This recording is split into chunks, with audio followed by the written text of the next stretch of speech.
as I said, this was an idea I had sometime just before Christmas, and I thought, well, can I really make this happen? Would I get people to come? Would I get people to sponsor it? And all of those things happened. And I'm just so really pleased, and just to see you all here is absolutely fabulous. But there are some people without which it would not have happened. And so I'm going to ask some of the sponsors to come up and just say a few words about what they're doing and why they're here today. So, can we start with Calderdale Council, with whom this would not have happened? So I think they're going to do this. Thank you very much. So you just come up, say a few words about who you are and why you're here today, and anything else you want to say to the assembled masses.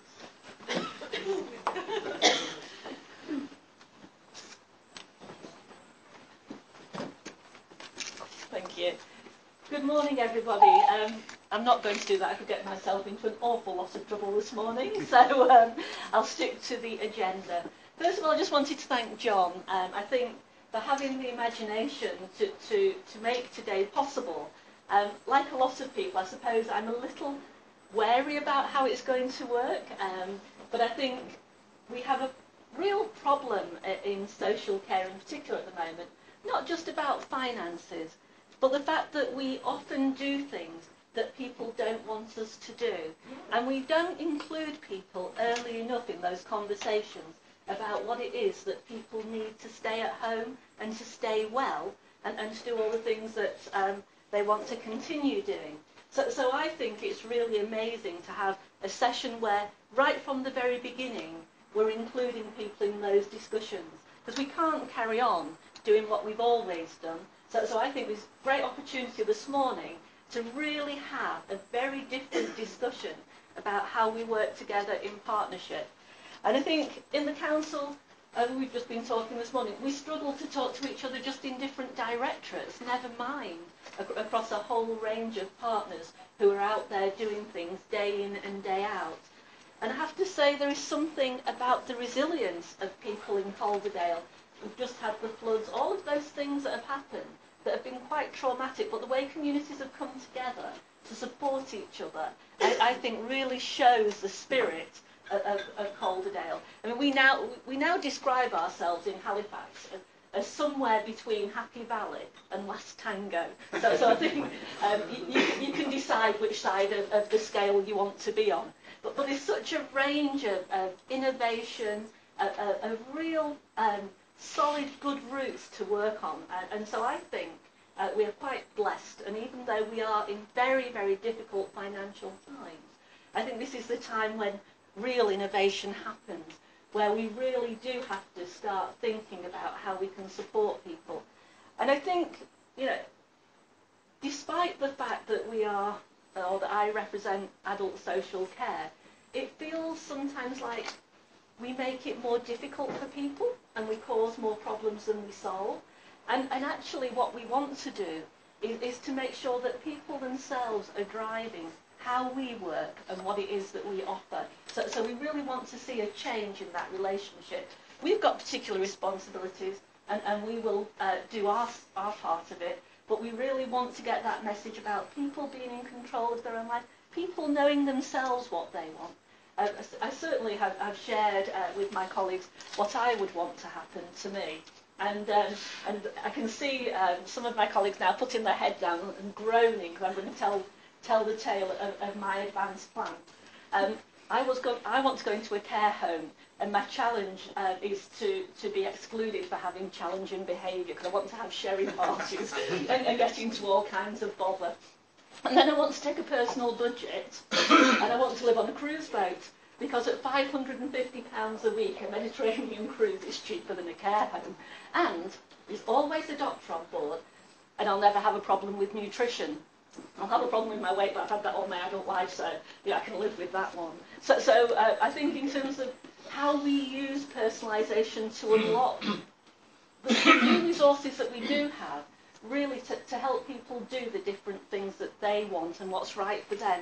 And I think if we went round the room, everybody would have a different story about what they want to happen to them and how they want to live their life. So it's how do we make our systems reflect that? And today's part of that process for me. So I'm absolutely delighted. I'm a bit scared I'm technologically challenged. I have 2 grown-up sons and they go, oh mother, just give it to me, we'll do it. So I feel that I've never had a real opportunity to learn some things that I need to. And I'm very poor at tweeting. But I will get there. So thank you again to John for having the imagination and the creativity. Thank you to Elaine and all the team for running with it and really bringing people together to think about how we can get the best out of today. But also to Aaron and Laura at the back. Thank you both for looking after us all today. We really appreciate your efforts, and I'm sure it's going to be a fabulous day. Enjoy. Thank you very much. Oh, Ben, somebody asked who you are. Oh, sorry. Right. I'm Director of Adult Health and Social Care for Calderdale Council. That was the bit that wasn't so important. Okay, thank you very much. Okay, so our other sponsors. So I'm going to call on Alcove next, if that's all right. Hello, I'm Alexandra Evis, but call me Alex. Only my mum calls me Alexandra when she's angry. So Alcove, John invited us to sponsor it. We're trying to put together a digital adult social care system using the Internet of Things, which is a very glamorous term for basically lots of things that talk wirelessly to something else. So we use lots of different things. And I think it's probably best later if you come over and I'll show you, but we use these sort of things, these little eyeball things which are movement sensors, and they also measure temperature and light. These, which are door sensors, which door openings, so we put those on front doors, fridge doors, medication cabinet doors, and we use this little device here, which is what we call a carer monitoring box, which basically you tap in and tap out when you come in. So if your carer is meant to come in at 9:30 and they don't arrive until 9:45 or they don't arrive at all, then it would send a text message to up to 3 people saying that that hasn't happened. All the other sensors as well, if somebody hasn't got up when they normally get up, if they haven't eaten like they normally do, if they've gone into the bathroom and not come out, they would then send a text message, and it might go to friends and family first, and then it might escalate to a care worker or formal care system, and eventually you usually have in the chain an emergency call centre, a care line monitoring centre. We've also got some other devices. We've got a smartwatch, which is basically our version of the big red button, the lovely pendant alarm, but this one works wherever you go, and you can speak through it. So once you activate a call, it then works wherever you are, not just within the home. And we also have a tablet device, which you'll have to come over and have a look at, which is basically, then if you've played with Skype, it does very simplified Skype, so it has up to 6 contacts on it. They're just faces. You press one and it video calls, and if it can't make a video call, it does a voice call. And then you can also send messages to it. So if you send a text message to it, it will come out as a message on the screen, and you can then you can have yes, no, or multiple choice answers, or just send a nice message. So that all knits together, and the back end of it is an application that you can look at on any device or any smart device, on your phone, on a tablet, on a computer, and you can see all the daily information, all the historical information, alerts. You can respond to alerts. If you can't respond to them, you can escalate them to the next person in the chain. And the idea of the whole system, that it's all integrated so that it ultimately saves providers money, so you can start doing preventative interventions rather than reactive. You don't have to depend on pulling a cord or being able to push a button. We put it together with East Thames Group, which is a big social housing organisation in East London. They've got about 1,000 people receiving extra care. And we did it with the service users there and the care and support professionals there, and tried to answer all the problems that they've got. And we use it for older adults, but also for learning disability schemes. So because it's real time, it's allowed people to move from from waking nights to sleep-in nights, so that people get woken up in the middle of the night if something happens, rather than stay awake all night. And we've used it in extra care moving towards rather than the road to check model to actually responding when you need to and tailoring that so you can move towards dynamic care planning rather than sort of assessments once a year. You can actually change as people's conditions change. So that was all a large amount of what we do. I always try and make it sound simple and then think it doesn't sound simple at all, but it'd be really good if everybody came over and had a play. Even the idea is that it requires no behaviour change at all, or it's very, very simple to use. So I'd love to see if everybody can use it and work it out, because feedback is fantastic for us. And you've all got a little flyer on the table. Thank you very much. Thanks, John. And thank you. Thank you, Alice. Can I ask you please to go and visit the stands of the sponsors, because this wouldn't happen without them. And I was really pleased that Alco came along, because I saw Alex's colleague Helen do a presentation a couple of months ago. And I think one of the things that you're trying to do is to make those sorts of devices into fashion accessories. Yeah, absolutely. Alco's a fashion brand. So if you all follow, if anybody uses Instagram, the Alcove Instagram is all about Alcove icons smashing the stigma associated with ageing. So one of the hashtags is growing old disgracefully.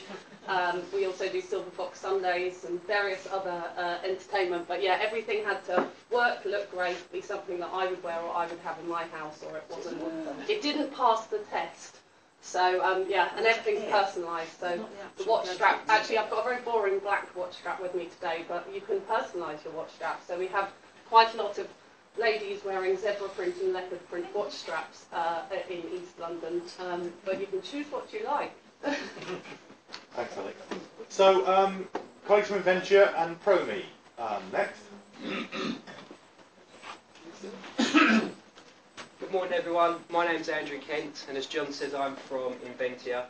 We're involved in a project called ProMe, which is about intergenerational cooperation and mentoring between older and younger adults. The project is funded by Ambient Assisted Living, which is a European Commission programme to support older adults to stay at home for longer and to live independent lives for longer. And our project is to develop a platform, so a website, where we allow older adults and younger adults to enter into a mentoring and coaching relationship. So there'll be a matchmaking platform which we'll be launching for testing in September. It'll be free for people to use. So really what I'm after is anybody to come and see us. We're just over in the corner over there, and I've got a lovely video with some fantastic music on it. You can come and have a watch just to see how the platform will work. We're really looking for people to engage with us, to be part of the testing in September, so we can get your feedback on how the platform works, how you find the colours and the font and all that kind of thing, but also how you want to use the website to interact with people as well, and to find relationships between older adults and younger adults. So it's really about when older adults come to finish working and go into retirement, to add in as much time as they want to provide mentoring and coaching. So it could be advice and guidance, life skills, or professional qualifications, or anything like that, to kind of bring together relationships between older and younger adults. So if you want to come and see me, just over there, I've got my colleague Vicky with me as well from Inventia. So please come and have a chat, and if you want to get involved in the testing, then give me your contact details, your business card, and we'll get in contact with you in September. Thank you. Cheers, John. Okay. I should just say, well, if you haven't yet found it, there is Wi-Fi here, and it's called Shea Stadium. I think you just have to log on and then click a button to accept some conditions. And please tweet. We're using the hashtag #AgeCamp2016 today. I know there are people who are not on Twitter. I find it very uncomfortable thinking of people who are not on Twitter. So please join. We want to see if we can get this... Some of us don't even have a smartphone. We want to see if we can get the hashtag trending today. So please tweet as much as you possibly can. And so our next sponsor is Zoe and My Care Matters.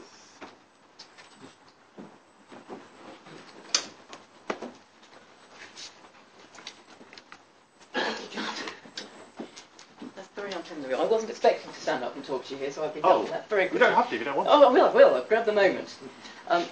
To say, well, thank you very much, John, for I was a late arrival to the party, but fantastic to be here. Bit of context, I'm an ex-carer. My husband had dementia and I cared for him.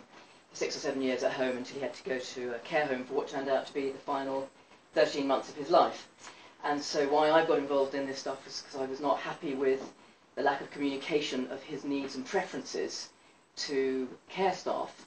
And naive as I was, at first I believed the idea that care home staff were going to be reading the care plan about all of these people they were looking after, and quickly realised that that was just a totally unrealistic expectation. So I developed a very simple range of care charts, and realised that I wasn't the only one trying to find ways of sharing somebody's needs and preferences in these conditions where they're unable to express their own things that matter to them, because I've sold variations of those original charts to about 900 care homes throughout the UK over the last few years. And it was when hospitals started to get interested, I developed a product where you could actually turn the information to the wall. So when you went into someone's room, all you'd see is an attractive picture, but the information that you want to share with care staff was on the reverse.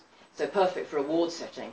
And that's when I realised that actually hospitals struggle to collect the information about somebody who's been admitted to a ward and is unable to express what matters to them in the first place. So I've come up with this idea of an online platform called My Care Matters, and we've been working on it for the last few months and just about to start trials in the next week or two. So please go online and register so that as soon as we're actually live, I'll tell you to get online and give it a go. It's a very simple concept. The main principle behind it is that people will be uploading their own information, so they're in control of what they share. Obviously that may be done on their behalf by a family member, but so that they're in control, and it's a quick and easy process for hospital staff to access that information in the event that somebody comes into their ward and they're registered with My Care Matters. So hopefully we'll be talking about that a bit more later on today. Thank you. Thanks, John.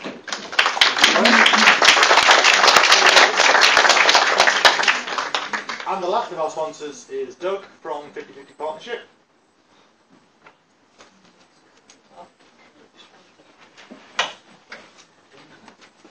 Cheers, John. Morning, everyone. Doug Hopkins. I am one of the Londoners that escaped. But I'm only come over from Liverpool. I emigrated 10 years ago and I'm not going back. I've always been passionate about the use of technologies for the people that don't use technology or are afraid of using it. And I've worked with a number of companies, corporates, NHS, local authorities and third sector. And we've developed a couple of technologies I'd like to share with you today, and we've got that over there. The first is push to talk. It's simply a button, a telephone and the internet. And basically it allows people that are at home, that are not going out, just hit the button and have like a bus queue, a post office queue type conversation with someone. And hopefully the idea is that they build their confidence up and we can get them back out and start meeting people in the community. So a small step, which is called push to talk. The second one is My Links. And again, it uses a simple technology, it uses the TV. It uses this type of keyboard, so nice and easy, no mouse, up, down, left, right, OK, drives virtually the whole thing. And it uses their own TV. And we're currently rolling this out with the NHS, local authority up in the North East, as well as Age UK, the Stroke Association. So we're trying to bring the person's health and social care network together and using their TV to support them. And we're also trying to use those applications to get them back out into events, which Age UK up in South Tyneside are doing, like party, coffee mornings, etc., health mornings. We've got health applications on there, we've got video rehab on there, and we can do the telecare side of things, but also we've got games, entertainment, videos, comedy, music, etc. But importantly, we've got easy to use video calling, so anybody in their network can give them a video call or they can call them, and they're in control of whoever they want to connect to by using the green or red buttons. So nice and easy to use, but we're not trying to keep the people in the home, we're just trying to get them connected and provide additional support, because with over 4.5 million people that are not on the internet by the age of 65, how are they getting the information from local authorities or the NHS or other services? So that's what we're all about. So if you'd like to see this, we'll just open it. Cheers, Ben. just over there. Yeah, but what Yeah, does 50-50 partnership.